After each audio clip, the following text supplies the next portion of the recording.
નમસ્તે મારા બાળ મિત્રો, આજે આપણે શીખીશું ધ્રુવીની પાઠશાળામાં. ચાલો આપણે કક્કો શીખીશું આજે. તો ચાલો શરૂ કરીએ આપણે. આને કમળનો ક કહેવાય, બરાબર. પછી આને ખટારાનો ખ કહેવાય.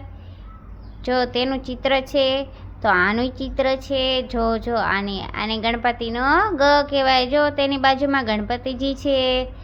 પછી આને ઘરનો ઘ કહેવાય, તેની બાજુમાં ઘરનું ચિત્ર છે. તો આવી જ રીતે જો ચકલીનો ચ તો એની બાજુમાં ચકલી છે.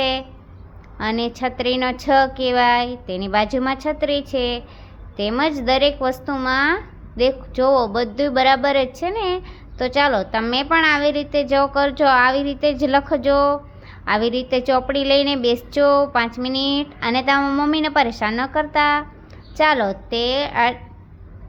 આ તો તમને જો જમરૂખનો જો તેની બાજુમાં જમરૂખનો જ છે. આ શું છે? જબલું છે, તો તેને આને જબલાનો જ કહેવાય. ચાલો તે ટપાલીનો ટ. પછી તેની બાજુમાં શું છે? ઠળિયો, તો ઠળિયાનો ઠ. પછી તેની બાજુમાં ડમરૂનો ડ. પછી ઢગલાનો ઢ.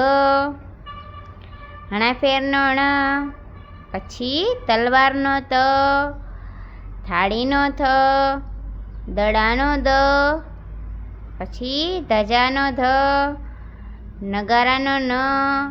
તમે નગારું કહી શકો, નળ પણ કહી શકો, 2 અક્ષર તમને જે ગમે તે કહી શકો.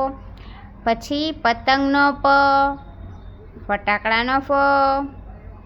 પછી જુઓ બકરીનો બ. તો કંઈ કહેવાય, બકરી એ કહેવાય, તમે ગમે તે કહી શકો છો. પછી ભમેડાનો ભ. આ શું છે? મરચા, તો મરચાનો મ. યતેશનો ય.